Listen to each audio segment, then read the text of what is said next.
Speaking Okay. of speaking of life experiences Okay. and learning from where we are going with our life experiences, we had an experience this week with Yeah, bro. who was trending on the Twitter streets. Yeah, bro. Yeah, he said what he said, Baba. For a 1 minute clip that people get the context, but whatever. I'm gonna hand over to Scoop to give us the lowdown. All How you right. feel? How do you you said how you felt. Yeah. How do you feel about the responses?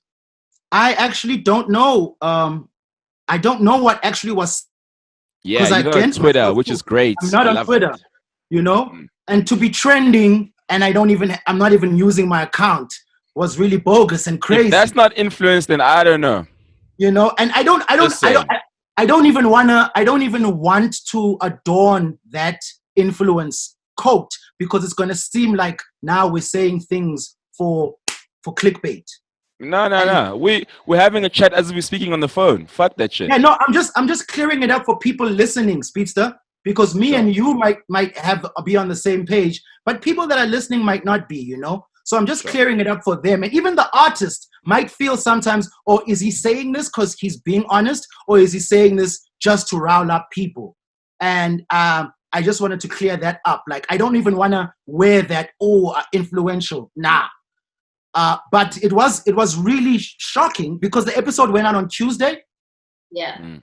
And I'm sitting with my girl in the bed, and she's like, "Baby, you're trending." And it was Thursday. And I was like, "Whoa, for what?" She's like, "Oh, your comment about guys needing to take a break." Then she asked me, "Do I read you these comments?" And I was like, "You know what? It's cool. Don't. I'm cool with it. You know, I'm cool with what I said." And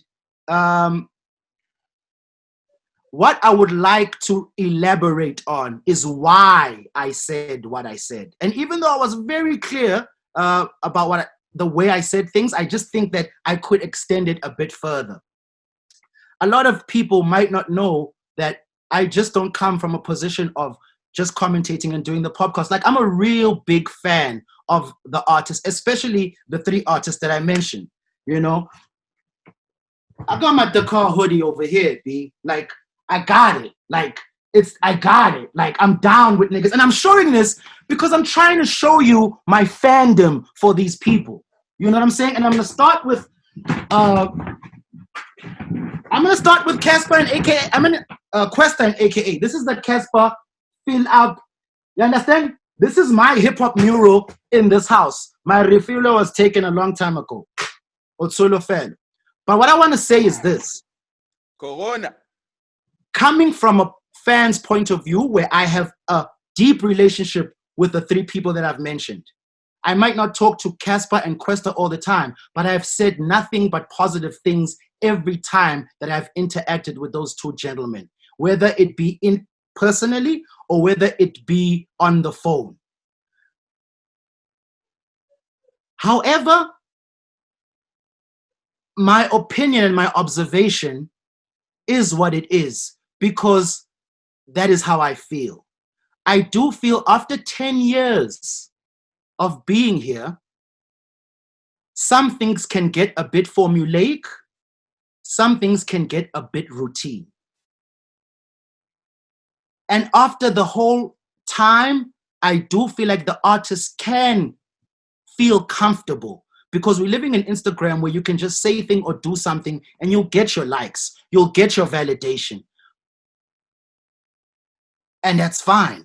But musically, I feel like guys can stretch themselves more. And if you have been doing something for so long, like 10 years, and you've got all these people that are waiting for your music and whatever, it's hard to pull out. It's hard to extract yourself and really look at things and be like, okay, how do I reinvent myself now? How do I re-attack the game? Because you have to re-engage, you have to re-evaluate, you have to do all these things, especially with the runs these people have had. And I said, take a break. I did not say stop recording. Guys can still be making music, but you don't have to put it out.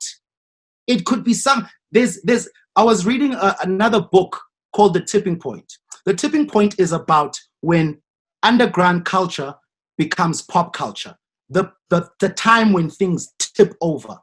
And there is another segment to this book when it talks about how brands and people that have reached a tipping point stay on for longer years. And it looked at athletes, it looked at companies, and it looked at some sports star individuals. And there was a common thread there that even artists, musicians, that at a certain point in time, they disengaged and they came back and refueled themselves again. And this happens, boxers do this. The companies, the owners of companies do this, where it's a sport, this thing, and it's very, very competitive. So sometimes, having been living a life of 10 years of niceness, you might lose a bit of your killer instinct. You might lose a bit of your killer creativity. It's important that you go back to a drawing board and kind of see how you can re-engage and be this monster. Be the same monster, but a different beast. This is this is just my opinion, you know. Go on, Speedsta. I love that you've elaborated on what exactly you were saying, because even if you look at the responses, which you haven't seen, right? Everybody is responding in a respectful way. I use Questa as an example. He's responding in a respectful way because they also know what you were saying was not coming out of malice or trying to be funny. So it's good that you're now elaborating, because sometimes outsiders, if you look at all those things, it's people. All the outsiders. They building their own thing, but that's not what it really is. Do you understand what I'm saying? Yeah. Scoop, going back to your point, speaking on the tipping point, the same author of that book, Malcolm Gladwell, also made another book called The Outliers, which kind of speaks on like a similar type of pattern of thinking to say there is a tipping point, but he also speaks about the outliers, the people who have put in the 10,000 hours to get where they are, and they basically put in the work. So these artists have put in the 10,000 hours to be at the top of their game, and we respect them 110%, but the re-energizing of your brand is what the important thing is here. That's what Scoop was trying to point out. Somebody who I think has done it really well is Stogie T. Everybody was sitting back and they were like, how man you do me? But look where he's at now, because he was Do Me, and then he was Do Me from the Volume, and then now he's Stogie T. And each re-energizing, each reinventment of his brand. Sorry, I know my English is a bit bad there, but he keeps coming back and he's still relevant because he understands, okay, I was that guy 20 years ago. Now I need to be the guy today so that I can still do this thing the way that I want to do it, speaking to a new crowd. Do you understand? And I think that's what Scoop was basically. He's not saying change your name, no, but he's just saying re-energize. 100%. Noni, are you with me? So, yes. Noni, I understand. I'm with you 100%. And obviously, I agree with Speedsta and what he's saying. And the word was reinvention, of course, just so they say how. You guys didn't correct Noni there. You know what I'm saying? So, I'm definitely, and that's why I didn't, when I said this comment, I wasn't saying, what do you guys think? Because I didn't want it to come from, oh, you only feel right about what you think when you're getting support from people, you know? And I'm glad that you guys have your own ideas and are now putting something on the pot for it. And I also love the point that Speedsta raised where he said, it's the people. And I really feel like that because I've had real interactions with Questa. I've had real interactions with Casper that I know that if they shouldn't feel like what I said was coming from a malicious place, you know? You fucking shot the Bride show the other day and then you mentioned AKA. Go figure. I was about to ask right? you. Yeah, I was about to ask you, Scoop. So on a mature level, you know, did anyone call you and just speak? Yes. Okay. Yes, I'm gonna elaborate on the cause. Okay, cool. Yeah, I'm gonna elaborate on the cause. I just wanted to really clear this up and make sure that I get all my. I know they won't have this whole thing on the platform, but yeah. In terms of the cause, Yeah. Sorry, you wanted to say something, Cos? No. No, I just wanted to give another example of somebody else who re-energized their brand. For me, was KO. From the guy who was on Tear Gas to Panda Republic to who he is now with PTY Unlimited. I think every time he comes or goes back into studio, he thinks about, okay, how else can I tell a different story? What have I gone through? I think his experiences through the game keep him energized, but also he realizes he needs to work with new producers, work with a new team so that he can keep giving a fresh product. And I think, that's also very important if you want to stay on top of the game. Remember when Mission Statement came out? Yep. I'm That glad. was I don't think people understand what was happening. Noni, I'm glad you mentioned KO's name because it's someone that I was gonna point back to in Scoop and Awumalum Kuket, is that I think for me what I got, and a lot of the times what I feel, people do not watch the show. People just abaning, people on social media. Yeah, they just watch that piece and made a hoo-ha all over it just because I am so fan or I'm whatever fan base it is, right? And they decided to make noise about it. I even saw some journalist who calls himself a journalist, but he was like, tell Scoop to go back to his cocoon. It's been 10 years in the game. And I'm just like, yo, did this guy actually sit down and actually watch the whole episode and say, cool. The whole hour. I hear where you're coming from because he is supposed to critique you in a good way, not to bash you down. Because, yes, maybe like it sounded like you're bashing down, but you weren't really bashing down. And as you're going back to the KO part where KO from Take As to Scanner Republic 1 working with the Lunatic, you understand? If he had to do SR2 with Lunatic, it wouldn't have sounded the way it sounded. Yes, it wasn't a great album as such, but he is evolving with sounds, and for me, when it goes to the statement, what you said, I would say, cool, maybe is it time that maybe Aquesta does actually evolve, is what you're saying, evolve and working with other producers. A Keenan working away, you know what I mean? It's like everyone, guys. Do you guys would evolve and just working with everyone? Hey, KO and the Big Les combo is working. Look, and moreover, I also want to just, and you're 100% right, Vij, moreover than just working with different producers. Because the thing is, you could be working for 10 years and you're changing different producers, but you're still running. I'm trying to allow guys to be okay with being quiet, silent, draw away. And if it has to be draw away from Instagram, leave Twitter, just get back into this shell, because whether you like come products of what we have created. And 10 years, we are creatures of habit. In 10 years, you create a persona that you are then a slave to, especially if that persona has come with financial rewards. Sure. So And KO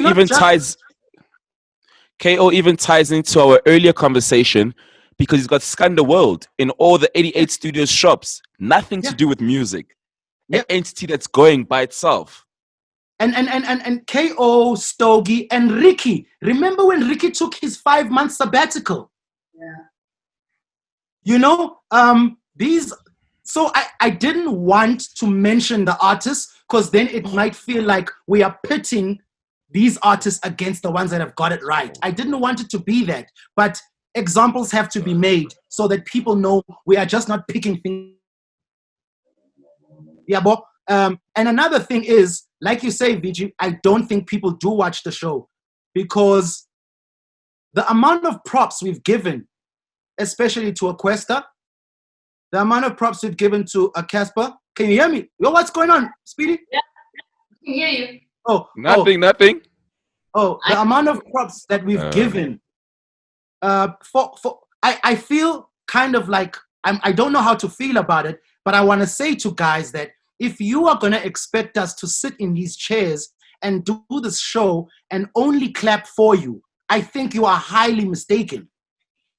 If you are going to expect us to not share an opinion that might not be to your liking, I think that's wrong. If you're only going to accept our opinion when it's a congratulations or it's applause or it's speaking highly of you, and you won't accept the other side, I think that's kind of fucked up. That's me personally. They must go to arts and culture for that. Sorry. Wow. You know? and then I want to then go to this guy. I'm trying to show you what a fan I am of motherfuckers. You understand? That's dope. That's dope. Even though I know niggas, even though I'm in VIP with niggas, even though I party with niggas, even though I got niggas' phone numbers, you guys are superstars to me. And what I've seen in you, I am trying to dig it up again. And I'm trying to challenge you. Because also, that's as a sporting guy, as a basketball player, if you watch The Last Dance, Michael Jordan says, I had to be vigilant about keeping myself on my toes and challenging myself. That's how I was able to be on top for 6 years. You know, he would read articles that would make him mad. You always have to push the boundary because your competition is coming for your spot. And as leaders and people that I have relationships with, I feel like I have the right to challenge you. Yeah. And I will take that opportunity. Yeah. Because I have been such a fan. I'm at my house and your works are in my hip-hop shrine. I'm not seeing myself as a superstar. I hang on to your every word, and all your actions have helped me in my life. And if I'm seeing that I'm not getting what I was getting, I feel like I can challenge you. That's what I'm doing. To those with AKA, he called me, right? And he said, so say boy, what are you saying? And I said to him, exactly what I said, dog. And he's like, but Scoop, I'm not gonna give way for these youngsters to come in. I said, that's not what I'm saying. These youngsters, guys, are going to come in regardless. Time is going to move. You're not holding up anybody's spot, and no one is coming to take your spot. People are going to take their thrones. No one is going to sit in anyone's chair. So it wasn't, when he said, firstly, I'm not going to move for these youngsters. I said, I don't want you to move. It's not about them. Take it away from them. This is about you. I want you to be the best you can be. And then he said, but recording is my life. I said, my nigga, I'm not saying stop recording, but not everything you record should be put out. Because also it helps you just find new flows, find new word plays. You're exercising yourself all over again. You know? Just watching the game. Watching the game. You know what I mean? Just you know? So and then also with AKA, I feel like especially, I said to him, I just want you to be okay with leaving the guy you have created. Leave just extract yourself away from this 10-year, 12-year super mega, and there's something else in there that we want out of you. This is me personally, and I'm sure the fans as well, you know, and that's what I said to him. And he got it, you know. He was like, yeah, I hear you, boy. And the thing is with AKA also, when we were doing a Slick On Life interview for his shoes, he said then, this was last year, December, he said to me, dog, I think I'm done with music. And I said, you're not done, dog, but I know you need a break. But you're not done because there's so much more inside you. You'll never be done. He said Touch My Blood was his last album. Yes. You feel what I'm saying? So these are thoughts of a man in two separate camps. So, you know what I'm saying? And I think the important thing that people also needed to kind of take away from what you had said, firstly, just going off of one clip and only paying attention to one portion of that clip was already the problem, because that's where the miscommunication came in. Because everyone's like, why must we make way for these kids? No, those kids must come in and they must push their way through. But it wasn't even about that portion. It was about, okay, are you living your life to give us new stories? That, I think, is the important thing. that's why even someone like an MT, I'm excited for the new projects that he's going to give us, because he's gone through a whole other new type of experience that we're going to get in the new music. I've got kids. I kill me. Trying to cut me a whip. We both know he's had kids, but I'm just saying, like, that whole ambitious situation of his is now going to come through in the new music that he doesn't have to hold back on anymore. That's all we're saying is live your life. Take 5 months. Get new experiences so that we can get new stories. Thank you. And what was the conclusion of your conversation? Was all love? Oh yeah, with AKA. Oh Yeah. definitely, dog. Like my nigga. Like, and I'm gonna say this out so everybody. There's nothing that guy will ever do that will make me stop loving him. Like I love that nigga. I'm just that. Can I just say that out flat? And he knows that. You know. Yeah. So after the conversation, it was like, and he said to me, "Yeah, I hear you, boy, but can you let me do my thing?" I said, "My nigga, Sure. I always let you do your thing, but you asked for my opinion, and I gave it to you." Sure. So one thing I've picked up with Keenan is that regardless of whatever we have said, he is still the same Keenan. Regardless, he'll come back and say, "Yo, I understand." He actually has a lot of respect for all of us here. That's what I know. I know that with him, he could easily be like, "Yo, but I didn't like what you said. So if you're not my friend." No. He knows that maybe what you're saying is correct. So I will go or I'll give you my view, you know. And funny enough, and I think I'm gonna stop popping up people's names, right? But one person called me as well and said the only issue that it seemed as if that us the OGs are the ones that are thingy, you know. I'm not OG. Aye.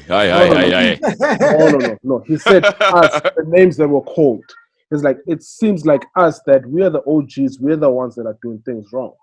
And I'm like, not necessarily. I don't feel, but it's like, yeah, but to him, it seemed that way. When these youngins look at them, they're like, yeah, these OGs, it's time for them to go. Because I think they got a whole lot of flag on their side with the social media or something like that, you know? But then I just spoke to him and said, yo, I don't think it comes from a place like that, you know? And one thing I would say is this: the OGs in the game have created the movement, regardless of whatever, right? That's one thing I'm going to say to the youngins out there. And there are particular OGs who I would say that are doing so much for hip-hop that we don't even mention them enough, you know? Or there are OGs that have created a movement to pave the way. So by paving the way, I'll use KO because he's my friend, right? And he won't bitch about me mentioning his name.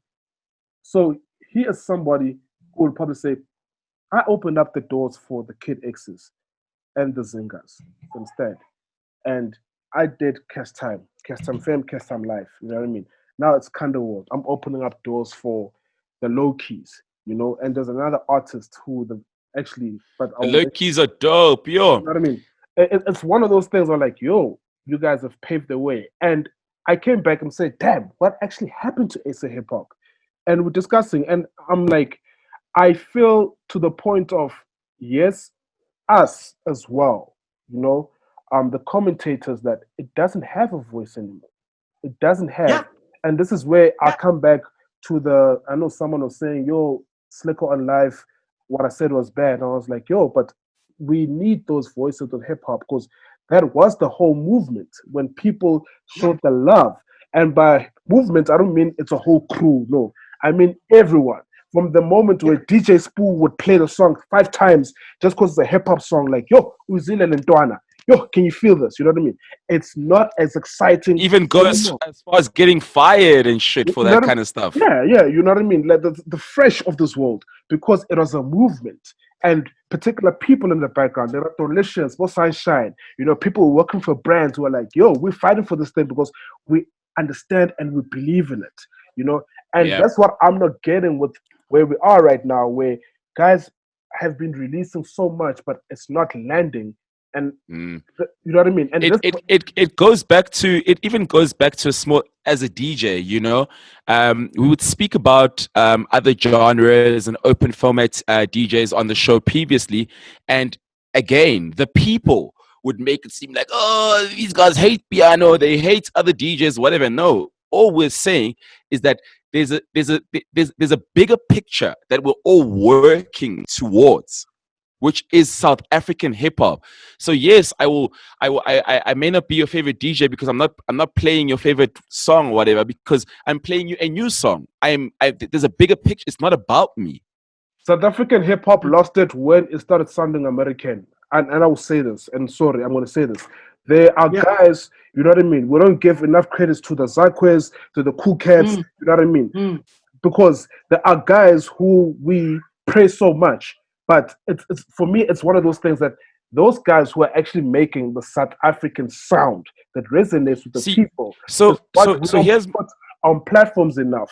And that's something we should be celebrating as proudly South Africans, to say we are championing behind our SA sound.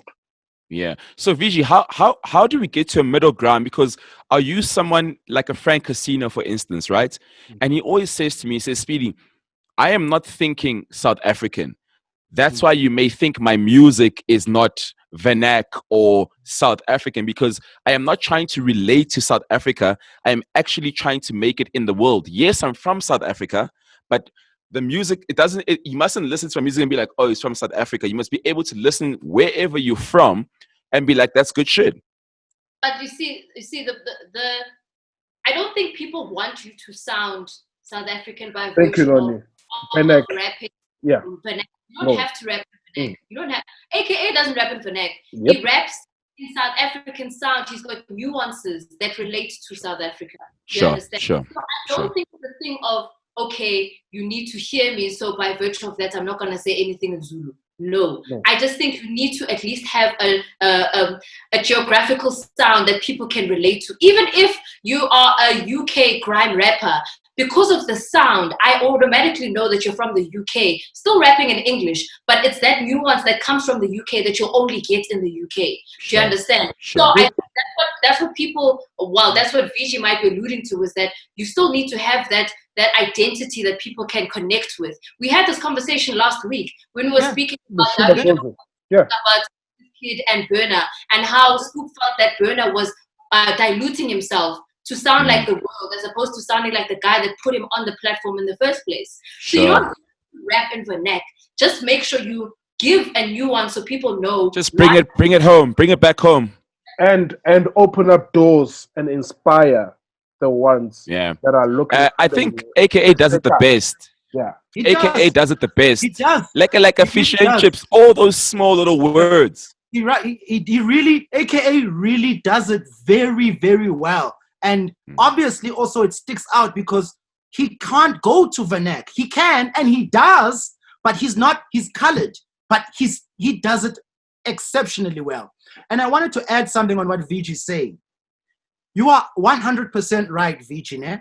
We need to sound more South African. Now, the problem is the kids can only sound like what they are seeing. If our television screens are playing 90% American content, you are not gonna get a kid who's gonna go Vernac all the way, my nigga. You see what I'm saying? So let everybody be to their influences, but make good music. Because I'm not gonna ask niggas now to go watch reruns of Mzini Wezinsizwa when they wanna watch. Gang. You know what I'm saying? Well, I hear you. So it becomes unfair. It becomes a little bit unfair for us then to say this to them when our broadcasters have 90% of overseas content, whether it's from London or whether it's America, and yet they must come out as the South Africa that we grew up under. You know what I mean? Yeah. And obviously South Africa has evolved, Scoop. You understand? Yeah. Our struggles are different to what this kid's struggles are. Yeah. So guys, so even to the sorry, Speed. No. Right? Do your thing. Even to the point of I mentioned, you know what I mean, tastemakers. You understand? The voice of hip hop. We are not there. So we need to, the media, us as the POPcast, we need to elevate, we need to call out, we need to give flowers. Like Ambitious is one record label that I'm like, till this day, we actually need to give flowers to them for unearthing so much talent, so much raw We talent. have done that on the show. Malume Vector. And you're right. You know? And we have done it. You we have done, guys. You've Guys, done it. I also want to come back to this point, my niggas. Not the reason, but the amount of props we give on this show It's not noted. It became, we give so much props on the show, my niggas. Like, it became, and that's why I feel like now we are getting into a podcast space, because I feel like we were afraid to criticize. Yes, sir. I feel like because we've grown a lot. Yeah. I mean, I always say, I feel like we've been afraid to criticize because we knew how the South African public reacts. Yeah, we knew, and we were anticipating that. And I know for a fact, dog, that we've given so many fucking props on this show. It's growth. It's growth. I mean, I even when I was speaking to Dynasty that time, the whole Durban kind of debacle was going on, you know, and I said to him, I said, shit, you know, one thing I can say to you, my brother, is that I have also learned it's not what I say, it's how I say it. Yeah. And I think one beautiful thing that we've done is also pass on the information, you understand, of someone new. You guys could talk about this new kid, or you could talk about this new merchandising, you know what I mean, the guys who are doing it. And it's knowledge, you know. So more platforms like us, not like us, but we need more platform, and you're correct, from your media, from your radio. And I was having a discussion with Lulu Cafe, you know, and he said to me, Vigi, there's one thing I've always realized, and I think this is where house music always balances out, is that if the underground is not putting in the work or making the waves, so the top space will also not. Listen, Lulo, you know what I mean? Lulo a lot. That made me think, even to the event point, that our events need to evolve. You know what I mean? Yeah. That goes for everyone. Like even Pop Bottles, those Dimples. You know, we need to start thinking, how do we evolve? And Dimples is always somebody who's trying to think of those ideas. You know. From there now, it's like, how do we make it bigger, better for the culture to grow everyone? So everyone can be like, this is the imprint. As I say, because Coachella now started off with 2,000 people, I'm sure. And right now... they started very small, dog. And right now, they are doing 200,000, 300,000, 400,000 people in one weekend. It's one of those ideas. All festivals. All festivals. I remember being at the first Major League Gardens. It was fucking hailing. Yeah. It was crazy. To what it became, you know. But with all of that said, it's enough. Goodbye. It's been an hour, guys. We gotta go. It's too long now. Yeah, no, let's go. The guys are gonna cry. No, there's next week. Bye-bye. I'll make homework. Give back homework. Not give back. No, I'm gonna say this. Shout outs to you guys, and for always making it on time. I know sometimes we bump heads and whatever, but we're doing this for the culture. It's voices like this that are needed. You understand? And shout out to you guys that you guys are actually putting in your time and work, because that is an investment. That is money. Yeah, we've done really well, man. We've all been committed. Discipline, very important. And I think the most important thing, one that stands out for me, respect. You know, if we all respect each other, we can, like you say, we can disagree, whatever. But at the end of the day, we treat each other with respect. If I'm speaking over you, I say sorry. I say shit. I'm sorry for my big mouth. You know, it's important. I'm very big on respect. I think that was dope. I think that was really dope. And just like with the platforms that are going to get birthed, just don't be afraid to be honest. Don't come and bash. Don't come and strip down what's been built up. Be honest. Substantiate your honesty with strong reasoning. And also to our artists, please do not take it don't take it personally, and don't corner the platforms to only speak nicely of you. That's true. That's like being in a relationship and you won't take criticism from your girl because she's telling you, I think you're untidy. And you want to blow up pissing on the toilet, nigga. You know what I'm saying? So if the platforms are going to happen, the kids need to understand that you must come here and build and not tear down. And for the people that are going to be spoken about, we speak of you because you are leaders, you are fucking dope and superstars in our eyes. But please be okay with something that might not be happy with being said. Yeah. And also, for those of you guys who are saying you don't know what I'm doing on the show, fuck you. Stop watching the show then. Okay. Simple. Very, very simple. Yo, before we leave, the reason Mboiti joined, it sounds dope. Oh, Reason- Lie. and sorry, that's one thing I'm also going to say. When you Yeah. guys listen to music, please don't listen to first time plays and come back tomorrow and tell us, yo, it's the greatest, the GOAT. Yo, Yeah. with critics doing that shit.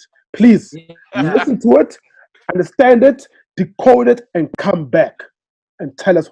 homework. You know what I mean? It's one of those things when I remember when growing up, I was still in primary school getting a Source magazine, or I used to look and be like, oh shit, this is what they're reading. It's 5 mics. Okay, you know what I mean? And you get into it, that's because the guys break it down. And I think that's what's needed. We need people, the culture. I know Helen is somebody who takes music passionately. I know what she says.